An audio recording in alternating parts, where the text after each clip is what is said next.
মাগো আমারে মাফ করে দাও মা। আমার লগে কথা কো, তুমি তো আমারে মাফ করে দিছ।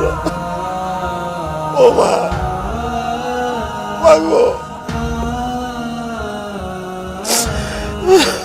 শাহিন, এখন কান্নাকাটি করতেছিস কে?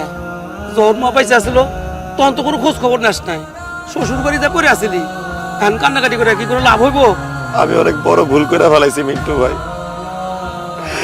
মারে হারায় বুঝতে পারছি আমি কত বড় সম্পদ হারাইছি। মার চেয়ে বড় সম্পদ এই দুনিয়াতে আর নাই। মাগো আমারে মাফ করে দিও মা, আমারে মাফ করে দিও মা, আমি ভুল করে ফেলাইছি। কান্দিস না ভাই, কান্দিস না। তুই আল্লাহর কাছে 2 হাত তুলে দোয়া করিস তোর মার জন্য, আল্লাহ যেন তোর মাকে বেহেশতে নসিব করে। চল ভাই, তোর বাড়িতে একজন লোক আসছে তোর সাথে দেখা করার জন্য, আয়।